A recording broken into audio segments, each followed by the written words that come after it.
Tennessee, fresh off a bye week, luckily staying at home. Don't have to travel or anything after the bye week. We've got Arkansas coming to town. Tennessee has moved up to that number 12 spot in the AP poll.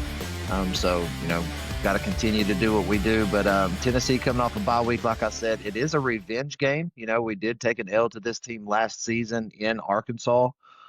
So, looking at that, looking at the revenge, looking at home game, had basically an entire week of uninterrupted game days or anything like that to prepare for this game and for this team. I like my odds in this one. Fun fact, Josh Heupel is 4-1 coming off of bye weeks at his time in Tennessee. That one loss, though, does come to Arkansas. So there are a couple things that concern me about this week, but what do you think about it, Mike? Yeah, man, glad that we're going to be at home for this one. And then coming off a bye week, hope we got real rested up, and hopefully some players that were injured, some people that might be ready. I haven't seen anything official, but need to check up on that for sure. But man, Arkansas is a team that you can't take any team lightly, obviously. So that's a team that we definitely got to be serious for. We got to be ready. Don't be paying attention to the Bama game coming up after that. Focusing Right. strictly on Arkansas. Um, I am glad that Arkansas seems to be a weaker team this year, weaker than what I thought they would be. They're 2-3 on the season, and they've had three straight losses. Man, Yeah. they had a bad loss to Notre Dame too in their last game of 56-13. Um, so I really want Tennessee to come out this game and play fast like they do, and quick, man, and eliminate mistakes and don't shoot yourself in the foot. Come out, gain the momentum and keep the momentum, and maybe a team like Arkansas, you did that and then punish them within that first quarter, you might kind of knock the morale down for them, and that's gonna prevent this from maybe being a close game, and jump on that and keep the score. Um, like I said, it shouldn't be a close game if you come out and play this game right. I'm not sitting here going to say that's going to happen and talking trash to Arkansas, but if Tennessee does what they're supposed to, they should come out pretty quick and kind of punch them in the mouth, if that makes sense on this Yeah. game. Yeah, totally. I mean, Arkansas's 2-3. It's another one of those funny situations where they're not having a good season, but they've only got one SEC loss. So it's kind of odd how some of this stuff's Yeah. looking so far in the season. But the one loss that they do have is to Ole Miss, and they actually played Ole Miss pretty tight. If I kind of went back and Mhm. I don't remember actually watching that game, but I did go back and kind of look at the score and stuff like that. It wasn't like Ole Miss just absolutely obliterated Arkansas. So there is something about this team that has some fight to them, and they are, somewhat of a competitive team. Um, just kind of looking at their statistics this season, and I have watched them once or twice. I think Taylon Green, their quarterback, man, he's really all they have. If you look at their team stats and you look at the player stats and who's leading and what, Taylon Green is the quarterback, so obviously he's leading in passing yards with 1,398 yards, 12 touchdowns. He has thrown 5 picks, but the dude is also leading the team in rushing as well. So that kind of tells Yeah. you he's almost like a one-man band over there in Arkansas. He's a heck of a player. I heard about him a whole lot in the off season. Um, I think besides him, I mean, obviously you have to key in on him. The thing, and I mentioned this in the opening, the thing that bothers me and kind of makes me nervous about this game the most is the fact that, Sam Pittman, their head coach, did get fired. They have a new, obviously, I guess it's an interim head coach. And with that, he's most likely going to be bringing in some of his own concepts, some of his own plays, schemes, what have you. What does Josh Heupel and the coaching staff prepare the players for this season or this weekend? Do you prepare for what you've seen on tape when Sam Pittman was the coach? Do you prepare for? I mean, it really puts the Tennessee coaching staff in a tight spot. I don't know if you back up and find coaching tapes from this guy, the interim head coach. I don't know what you do. I really don't know how you actually prepare for this game. I wouldn't imagine that a team would just completely switch up every single thing they got going on Yeah. just because the coach got fired. That seems like a lot to change. But who knows? But that's what I wanted to bring up. That key point right there. What does Tennessee prepare for in a game like this? Yeah, man. I mean, and definitely with the interim coach, you don't always know how that's going to go. I mean, look at UCLA this past weekend, man. I mean, you know, I'm not saying that. Hopefully, nothing like that's what's going to happen. But you just don't, always know what to prepare for. It's funny though that you mentioned Taylor Green because I was about to say the same, man. He is their team. He's their offense, or he's their offense. Um, Yeah, he's passing and rushing. He's a dual threat quarterback that can be dangerous for Tennessee sometimes. I know we don't always do the best at those. Um, yeah, and again, the secondary is always a concern for us. That's been something me and you've harped on. We want to see that the secondary play well. yeah. Um, and but to get into what I was going to say in my notes, I actually have Tennessee needs to contain Taylor Green.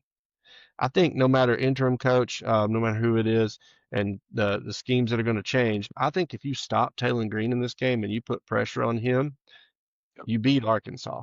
And I yep, mean, I think that's a fair thing to say.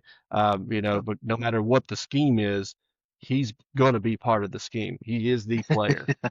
That's true. So no matter how you switch that up or what you do, that man's going to be throwing the ball or he's going to be running the ball, and it's going to in a combination of both most likely. So I think containing him, not letting him beat you on some of those big run plays that he's going to be capable of, but also putting the pressure on him because he has thrown 5 picks, which Joey Mhm. Aguilar has as well.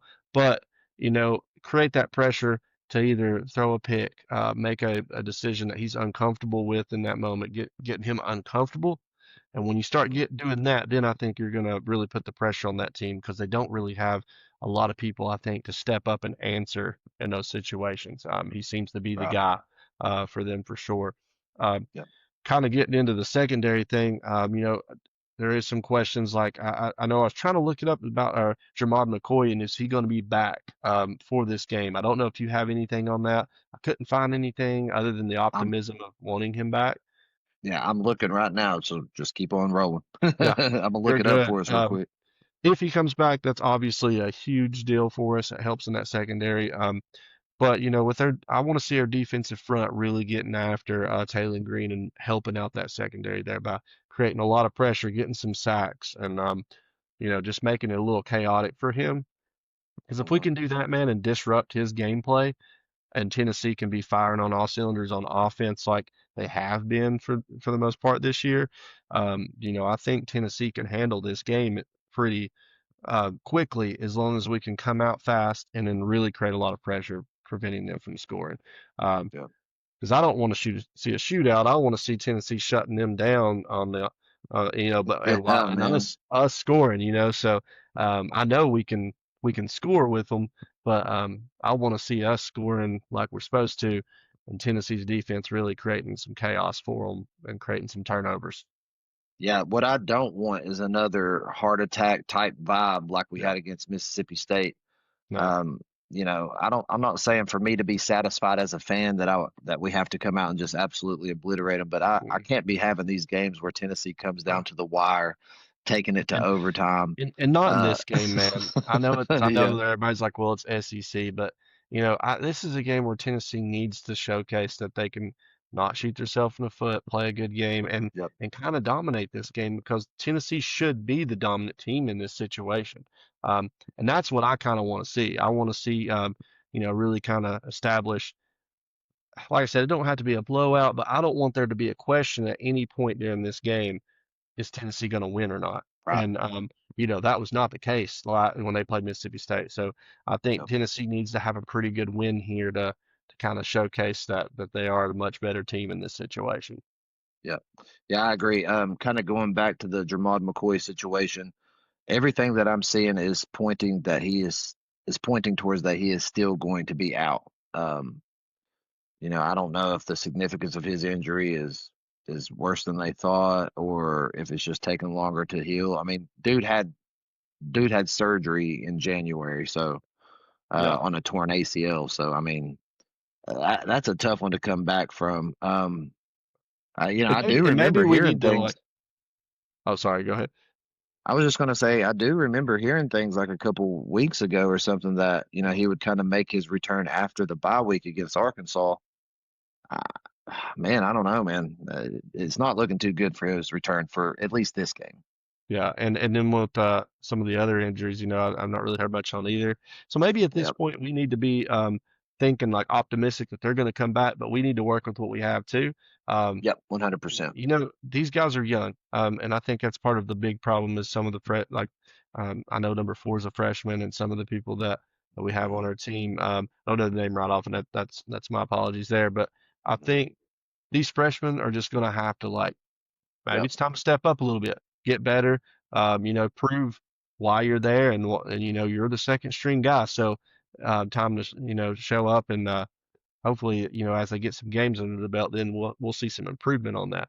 So at this point, that's who we got. That's what I expect. Let's Improvement out of roll the with them. secondary. Yeah, improvement from the secondary, and just continue. They're the starters for all we know, rest of Yep. the year. You know what I mean? So just keep 100%. keep improving at that position is all I can say And there. and for the love of God, Tennessee, don't shoot yourself in the foot this game. Let's Don't get a continue to three and work. out and then fumble. Let's work on some discipline. Let's continue to keep those penalty yardages down. Um, Clock management, Josh Heupel, if the game comes down to it, please use your timeouts. Get a Yeah, little more risky with the play calling. I do believe that between Chris Brazzell and the way he's playing, Joey Aguilar, the way he's playing, our stable of running backs that we have, we've got playmakers. Trust yeah, your absolutely, playmakers. Let's get a little more absolutely. risky with this play call, man, and really start stepping on people's throats because I can promise you one thing. If Tennessee does continue to have success and we do make it to the playoffs or an SEC championship, whatever, I know that's bold, but whatever, those other teams are not going to have mercy on you. You're going to have to show some grit. You're going to have to show Yeah, some like we're here to win at all costs, no matter yeah. what type vibes. So Oh yeah. just throw that out there real quick. Yeah. Now those big moments happen in those big chances sometimes. So you got a high caliber offense. You know, Yeah, you've got it again, something you haven't had in the last couple of years. So just it's definitely time to let them loose when in those moments. Um, nothing really more I think I have on this game this weekend other than the things that we want to see happen. Anything else that you really want to add on to this? I just wanted to end it on this. In a recent quote from Tennessee quarterback Joey Aguilar, he says the offense has so much more potential. We've got to push even a little more everywhere. So I mean, for him, and that's just kind of like that's not verbatim. That's just kind of picking at what he said. But basically, what he's saying is, and it gives you a lot more confidence in what we've got. He's basically saying, yeah, I understand that y'all think that we've done all this and done all that, and Brazel's having a good season, and I'm like the shining light for Tennessee at the moment. But he's basically telling you that he's not satisfied with what's happened so far. He's saying we've got so much more to give, we've got so much more potential. And to Yeah. hear your starting quarterback that's having an incredible season say stuff like that is truly, truly what you want to hear as a Yeah. fan. And I could agree, man. I think they do. I think they could clean Not up some not things getting too. complacent And whatsoever. yeah, no, I agree. There's things that can be cleaned up, Yep, for sure. 100%. And so I look forward to seeing. I think they will. I think Tennessee's offense will play. And I know sometimes predicting games jinxes games. But I think we both can say confidently we do predict Tennessee to win this game, um, as they should win this game. Uh-huh. So, um, honestly, dude, week 7 is a week that I'm pretty excited about. I think we got some big games coming up this weekend. With Oh yeah. Tennessee back playing Arkansas, and then kind of leads. I'm just going to go ahead and start off with our game of the week, if that's cool with Mm, you. let's Um, do it. and number 7 Indiana is going to number 3 Oregon. Both of them are fresh off bye weeks. Um, Yep. and Oregon, of course, had the recent big overtime win over Penn State, which kind of looked a little worse after last weekend. Um, but they went into Penn State during the whiteout and won, and that's not an easy thing to do. I kind of had for Indiana their key win was a dominant win over Illinois earlier in the season, who's Oh still yeah. ranked by the way, who's stayed in the rankings and actually moved up to 17 now, but they beat them 63-10. I mean, Massacre. impressive win, dude. Um, very impressive. So I feel like this could be talking about Indiana and football, you usually don't get to talk about that very much. But this Right. could, especially in a game of the week. But Oregon's back in the game of the week for us.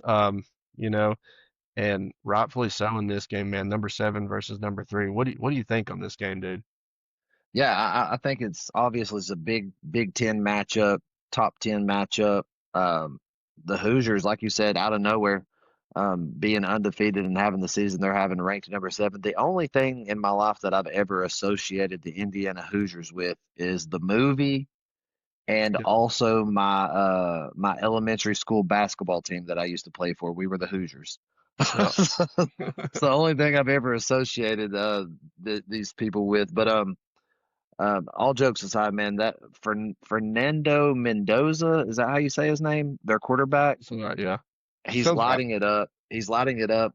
If I'm not mistaken, he's a Heisman favorite on multiple different platforms. Yeah, Anytime you've got a quarterback playing at that high of a caliber, I mean, you're obviously going to have a chance to win. Your team's going to have light shine on them. yeah, But watching Oregon, just to switch gears real quick, watching Oregon so far this season, what I think I've watched them 2 or 3 times. The grit that that team has is unmatched. They play with physicality. Obviously, they have playmakers all over the field. They're going to look good doing it as well. The thing that impresses me the most about that school is Dan Lanning, their coach. Man, you can watch one of his speeches or pregame mhm, speeches or postgame speeches, and I can tell you one thing: it'll make you want to run through a brick wall because that guy has the right words. He knows when to say what he needs to say. yeah, He says it right. I think Oregon has, and this is just me jumping years ahead, but I think Oregon has one of those like generational, like dynasty level coaches. Now, what happens on the field happens on the field. That's why the games are played. But I think Oregon has top top three head coaches in all of college football right now. That guy is a monster. yeah. I agree, man. If you want, we can both just kind of predict what we think is going to happen. Um, I'll just go Yeah, ahead and say, being at Oregon, man, what we've talked about. Kudos to Indiana for what they've done so far this season. And the win they had over Illinois was super impressive in the way they yeah, did it. Um, that being said, man, I think at home Oregon's going to take this game. I just think yeah. overall they're the better team. Um, and that's who I think is going to take this game. And they're going to look good while doing it. I'm sure they're going to have some cool uniforms again. So, um, No doubt. ano- another game of the week that I'm predicting Oregon to win the game, man. What about you?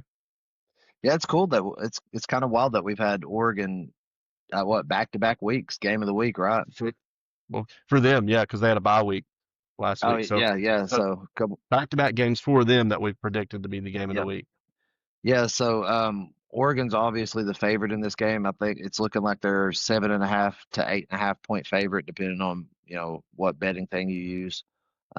Yeah, the fact that it's at Oregon, coming off the hype of beating Penn State and then having an entire week to prepare for Indiana. I definitely think that you see Oregon take care of business in this one. I would definitely take them to cover the spread on this one for sure. One more thing I'd like to say about Oregon, they've fallen so short year after year, and I'm not saying that they've been terrible year after year because they've consistently had good teams, but they just keep falling short, and they keep missing that mark. I'm talking about getting to the big Mm, game, the national championship. Who knows, man? The fire that they're playing with so far this season, who knows where they'll go? But I just wanted to point that out that they're playing with a chip on their shoulder. I think. yeah. Yeah, for sure, man. And yeah, I agree with you about score wise. I'm thinking maybe like about 10 points. Not a Yeah, bad game. I don't think it's gonna be no blowout, nothing no. crazy. No 63-10 or nothing like Indiana did to Illinois, but I do think Oregon wins this game maybe around 10 points or so. Um, got some other notable games this weekend too, man. We talk about like ranked games and stuff. Hmm. And I'll just kind of pop off with these, and then we can kind of, um, make our decisions on those and what we think of them. Or we get right into the first one I got down, man. I've got number 8 Alabama at number 14 Missouri. Yeah, Um, be interesting, man, seeing Bama coming off their win against Vandy at home. They're kind of on a hot streak right now. Um, going to Missouri. Missouri's been real sneaky about being right there yes, they ranked at have. 14, man. You not heard much of Yes, them they at have. all. Um, I personally, man, I mean, we're not going to put a lot of statistics into these games because we kind of see some of these teams play, so we'll just kind of quickly discuss Yeah, them. But I think Bama's going to go in and win this game. Um, personally. yeah, I don't know. I mean, it could be a trap game for them for sure, coming off a couple of big wins they've had. But just with the momentum that Bama's got going right now, man, I think they're going to yeah, go into Missouri. And I think Missouri has been quiet. Not that they've been bad this year at all. I mean, they're 14th ranked for a reason. But I think yeah, that Bama's going to go in and kind of be a little too much for them coming into town there at Missouri. And yeah, I don't know. That's just how I feel. I feel like Bama's just on fire right now, and they're gonna win this game. yeah. Yeah, I think this is I think this is a moment for Missouri to kind of say this is who we are this season. Yeah, Good or bad. If they come out against Alabama looking like trash, then we know who Missouri is. yeah, If they come out against Alabama and get the W, then they can look at us and say this is who we are. It's going to be that kind of vibe. I think the national spotlight hasn't been shone down much on Missouri. Haven't heard much from them flying under the radar. This game will be that pivotal moment in their season, I think, to kind of say, okay, we are Missouri. This is what we're about. yeah, But with all that being said, it's hard to deny the streak that Alabama has got on ever since that loss to Florida State, looking like a completely different team. yeah. They took down the big dog in Georgia. Obviously they took care of Vandy, all that good stuff. Uh, I don't know, man. I just feel like they're going to win the game as well. I really do. I think Bama's going to take care of business. Um, I'm just really impressed with their quarterback, Ty Simpson. He really seems to handle himself in the pocket pretty well. Yeah. Um, and I don't know if Kalen DeBoer is the guy. We won't know that until years later. You ask Bama fans, and unless he brings a couple natties to Tuscaloosa, he's not the guy. Yeah, But I think for at least this season and this moment, he has turned things around from week one, and it yeah, is showing. You're seeing a different side of Bama. So I guess yeah, their fans can rest on that. But yeah, to make a long story short, taking Bama in this one. yeah, man. And I'm sure win or lose, Missouri's coach will still be annoying either way. But kind of get Yeah. on to the Oh, next oh, game. Eli.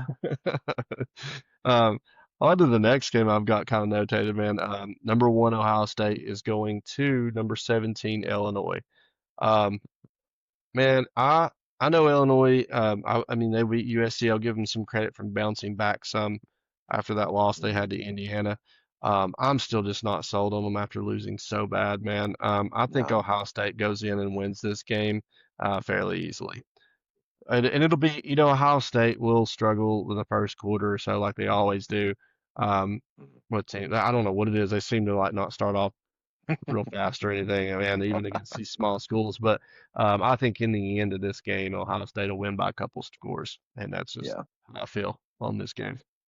Yeah. I mean, you and I've spoke highly on Miami, and I think you even said it, but I'll say it for me. I think Miami deserves that number one spot. But with that being said, I mean, you take the number one team in the country in Ohio State and you put them up against Illinois. I mean, I just think they win every time. I mean, I if you should say look at Ohio it State's solely, top three, no matter how you look at it. I feel like, yeah, I mean, put your bias aside, put your hatred aside, whatever you've got towards them. But I mean, they're the defending national champions for a reason. They yeah, are ranked. They are ranked first in the nation. I mean, let's just put it this way: if you put Illinois and Ohio State on a neutral site field, who do you think wins the game? yeah, So, I mean, I know it's not a neutral site game, but I'm just saying those are you're looking at two completely different calibers of teams, yeah, completely different calibers of programs, traditions, money. I mean, it's yeah, untelling how much Ohio State spent on that roster. So, yeah, yeah. That's true. So definitely, in the definitely, NIL world, it's different. yeah, we're definitely. Hey, but you see where all that money's got in Texas so far. That's true too, man. From Quick first stab. to unranked. But yeah, I agree with you, man. In this game, I don't think there's a lot more to say about it. Um, Another game I did have down, and I know Uh-huh. Texas is unranked now, but number six, Oklahoma going to Texas. Um, Yep. that Red River rivalry, man. We have to mention it just because of that. Yep. I'm just curious to see how the bounce back from Texas will be now being at home. Um, Like I said, Arch did have a little bit better game than what I expected, yardage Mhm. wise. How this game, man? I'll just let you start off. How do you think this game rolls with? It is at Texas. It is a rivalry game. I feel like Right. it's a tough game every year, no matter how it goes. But Yeah, I think yeah, I mean, all eyes on this game. How is Texas going to respond? You get beat by Florida, and I don't know, other than me and Ty, I don't know of too many other people that predicted Florida to win that game. So, Texas gets stunned on the road. How do you bounce back from a loss like that? I mean, it's tough. It's got to be tough. You're playing one of your biggest rival, hands down, in Oklahoma. I think something that, other than maybe better playmakers or something like that, something else that Texas has going for him in this game is just the absence of John Mateer. I mean, he's still out.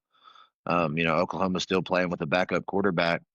They did find a win without him last week. So I don't backup looked think pretty they. good too on that. I think he might have thrown for 3 touchdowns or something. Yeah, Had I a don't nice. know who I they mean, I know. played. I think it was like Kent State. Was it? Is that right? Yeah, yeah, yeah. You're right. You're And right. So but a good little warm up game for him. yeah, yeah. Yeah. But I mean, I'm not really too worried about what Oklahoma does. I mean, I honestly, I'm just gonna be following it and watching it to just see Texas's bounce back and see how they respond to a loss. So, in this one, man, I'm gonna take Oklahoma in this one. Yeah. I think Yeah, man. I'm just gonna do it. I'm just gonna do I don't think it. that's a bad thing to do. I mean, number six in the nation for a reason. I think the quarterback, even though the backup only played like Kent State, I think he got a little bit of a, like I said, it's like a warm up. They get Yep. kind of get him in there a little bit. I think he looked good against them. Um, I think Oklahoma's going to win this game too, man. Um, Nice. I think the defense of Oklahoma is still pretty good. Texas has struggled offensively, man. Yep. Um, but it is a rivalry game. I would not be surprised to see this game being close. But one Yeah. thing I will say, if Texas wins this game, should Texas be ranked again? I don't know. Maybe. Maybe. I could Some. see them maybe being ranked if they win this game, but like Yeah. not nothing crazy, but put them back in the top 25 Yeah. if they win this Slap them game. right there at 25, 24. Yeah, Something. especially something else. Well, go ahead. Yeah, Yeah, I was just going to say something else that kind of sticks out in my mind since we're talking about it. Um, Florida got the win over Texas. Obviously DJ Lagway looked good. hmm Finally, he finally started doing yeah, something through the air.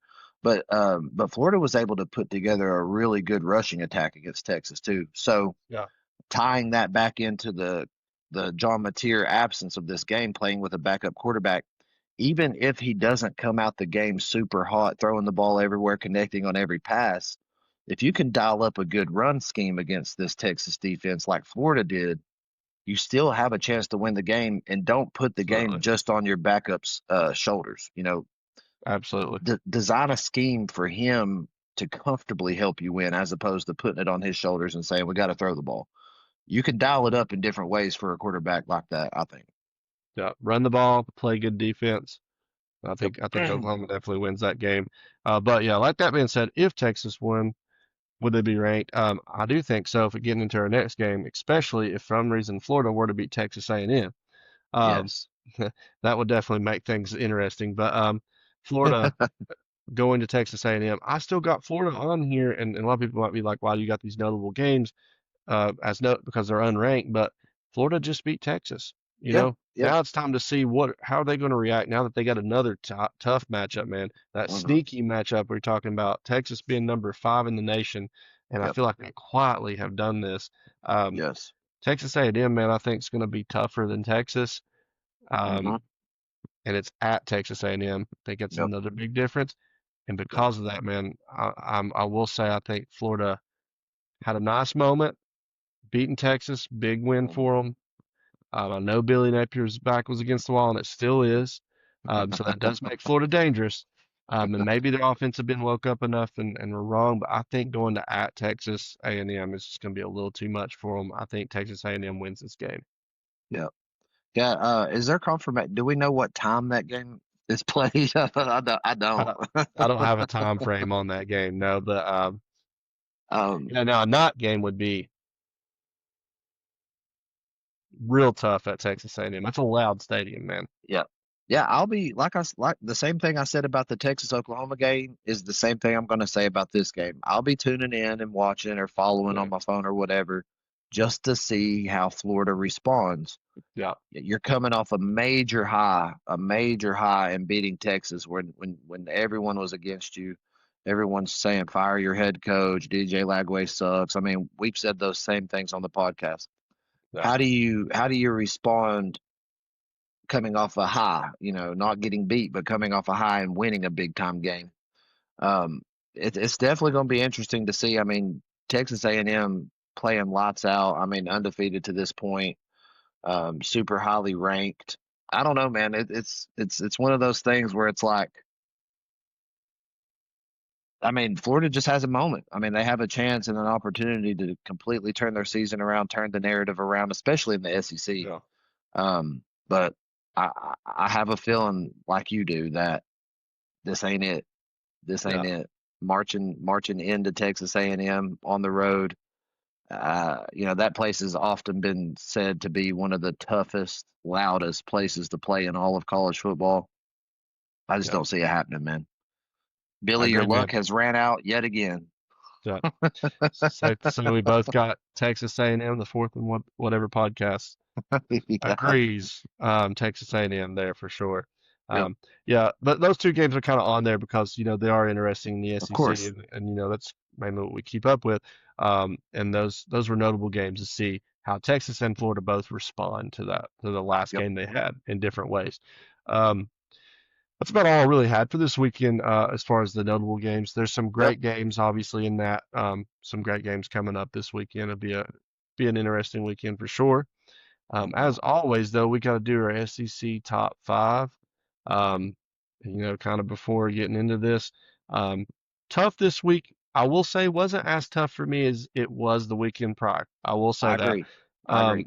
When I was looking at it and got them down, it wasn't as tough for me. But Adam, I'll let you go ahead and say yours first on this one. Yeah, so I agree with you 100%. Definitely not as tough as a decision to make as last week. Last week was almost impossible, man. Yeah, Still not so, confident if I got it right or not. But as the games are played and we're knee deep in the conference schedules, it's going to start becoming more and more apparent, and our top fives will start to be a little more concrete, I think. Um, yeah, but just to start it off, first and foremost, I do want to say that these are the only rankings that matter. The Fourth and Whatever podcast, top five SEC rankings. We take them pretty serious. We don't talk about them, so mine's a surprise to Mike, and his is a surprise to me. So with that being said, I'm gonna go ahead and start it off here. I still have as my number one. I got Ole Miss Rebels sitting there at number one. They've looked impressive. Number two, a team that I have not had highly ranked to this point, but showing them some love this week. Texas A&M. They slide into my number two position. I think both of those teams have proved their worth to be 1 and 2 so far in this season. Number three, I had to go ahead and slide Bama up there.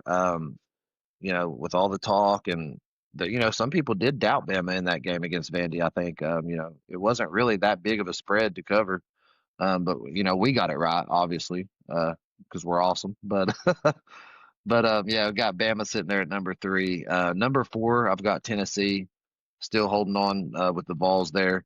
And this is just interchanging every week. So I've had Tennessee at two. I've had them at three. There's just sitting at four. Maybe because of the bye week, didn't really prove anything on the field this week. Just kind of chilling, hanging out. So Tennessee there at number four. And then I'm still not gonna drop Georgia. I'm not gonna drop Georgia out of my top five. They don't deserve to be dropped out. I still think that their record may not indicate it, but I still think that they're probably top five in the in the Mhm. nation, maybe top six, seven, something like somewhere. I mean, they're Yeah, ranked 10th, but I still yeah, think Georgia's a dangerous team over and above all. So I refuse to absolutely. drop them out of my top five until they kick themselves out of my top five. Absolutely, man. And yeah, these get shaken up every week. So 100%. a little bit different with some of mine on this one. I actually went ahead for my number one spot and put Bama. Um, over Ole Miss. And the reason I did that, Vanderbilt was no slouch of an SEC team. That's two big SEC wins that Bama has Sure, shown. And I sure. think right now in the SEC specifically, Bama has been a little bit more impressive than Ole Miss on the way they've won some of these big games. Because Ole Miss did beat LSU, but Bama beat Georgia, in Georgia, Right. too. So I think that right now I'm going to give that one spot to Bama. That number two spot, Ole Miss. I'm not going to drop them far. I think still impressive, and have been impressive so far. Number three, I'm going to give that to Georgia. I still think Georgia is a top team. I think Bama's just their kryptonite, and Yeah. I've got to have Georgia up there. My number four, I chose to keep Tennessee at number four. It was a bye week. I Very think nice. that I think Georgia's as tough as they are. Tennessee was super close game with Georgia, and I know this changes week to week. Nothing to go by last week. And I struggle with this, man. I will say, number five. I didn't struggle with putting Texas A&M in my top five. I fully believe they're top five. I struggled because I actually almost put Texas A&M as fourth. Maybe I let my bias to being a Tennessee fan put Tennessee at four. I thought Texas A&M handled Mississippi State better than Tennessee did. I will say Tennessee State went into Mississippi State, who had not lost a game yet, and even though it wasn't against anybody impressive, they had a little momentum, and I think they just at home Yep. played well, and Tennessee played bad. Um, Yep. Based off that, then I still think Tennessee might. I'll give them the slight edge. I think offensively they're just a better team. Um, but that defense in Texas A&M, I think, might be better now or is better than ours. So Yep. I could almost interchange those two. I wanted to stick with it. I didn't want to drop Tennessee anymore on a bye week where they didn't play anybody, so I left them at four, Texas A&M at five for right now. Things may change even next week or the next couple weeks. I'm sure They they will. will. They do every week. So just keep that in mind. We do this on a week to week basis, but I also I tend to factor in some other things. Tennessee was on a bye week, so I chose to leave them. I know Texas A&M fans are probably like, "Oh yeah, the Tennessee shirt and the Tennessee hat really shows why you put them in front of us." Listen, I'm going to give you credit at least and say that that's a tough decision. That Yep. Georgia, Tennessee, Texas A&M for me is tough. Yep. Um, You can flip them, move them yeah, around. yeah, that can be flipped around. I think right now the way Bama's playing, since this is an in the moment two kind of thing, I had to put them, and no miss up there. Um, but those five right now have really kind of stood out to me. I know Yep. Oklahoma's ranked higher than Bama, Georgia, and Tennessee, but again, without their quarterback, we might know more after they play Texas and kind of Yep. moving forward how this new guy does. I got them at six right now, but I can't really, you know.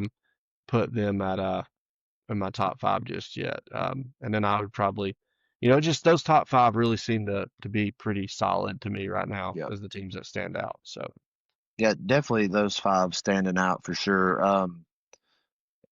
Could it be bad news for Alabama that neither one of us have ever mentioned Missouri in our top five, even though they're undefeated? Who knows? could be Missouri might be there, man. I mean, who knows, man? I don't know. It's just something to Yeah, just something to think about. yeah. I just don't think Missouri's done anything for me yet to be there, Right. but Right. that could be sneaky, and that's that sneaky number 14 team in the nation that we talk about, you know, and Bama's got to go there. So, Right. They've got yeah, an opportunity to prove that they belong yeah. this weekend for sure. Oh yeah, yeah, definitely, man. And that's why I say some teams they're gonna prove themselves. And Georgia this past weekend, man, I left them. I mean, they had a dominant win over Kentucky. I mean, Kentucky does suck at the sport of football, but Georgia, I mean, dude, it wasn't close, man. Garbage touchdown made it like 35-14. So at no point in that game was there any you know, worry on I who would was gonna win. So. I would think that Georgia would have put up more points on them, to be honest with you. Yeah, I think they just kind of got lax at the end and just, that's why I left them there. I think they had, I mean, Kentucky's still SEC team, um, and I Ish. think they're what 2-3 right now. So I mean, they were 2-2. They did play good against Ole Miss. So, Yeah. um, Yeah. maybe Georgia handled them like that. I was like, well. Ole Miss had a close game against them, so it's and Right. that's could be week to week. You never know. Speculate on that, but that's why I felt like Georgia's still pretty solid, man. They're not any team that's hurting right now. I think just Bama was Bama loss was a shock to them a little bit. So Yep. All I know is, dude, this week's going to be another incredible week of college football, man. I do know that. Big time games yeah, all over the place. absolutely, man. I'm looking forward to it. Hey, I ain't working the next 2 weekends, man, so I'm definitely gonna be pumped and ready for these next couple weekends. To Heck watch yeah. some good football, man. So um and you know, we haven't said this yet, but if you watching this, make sure to like and subscribe, man. Keep following us. We appreciate you guys' support. And Adam, anything that you want to add to this episode or Now, man, anything just else? as always, just thank you all so much for following the channel, subscribing. Start interacting with us. If you've got an opinion on the Yeah, top five SEC teams, Mike gave his opinion, I gave my opinion. yeah, Down in the comments, go ahead and give us your opinion. We'd love to see what you all think, how the season's going so far. yeah, And all I can say to end it is go Vols, take care of yeah, man. business. Absolutely go Vols and add to your comments. I love when like fans start coming back and forth to each other and you got like Yes, conversations going, you know. That's yes, cool stuff, love man. it. That's what sports is about as fans. We Yep. conversate. A little bit of trash talk, a little bit of arguing. Love that stuff, man. Again, like you said, go Vols. Adam, it's been great as always, man, and I'll see you later, dude. All right, take care, brother.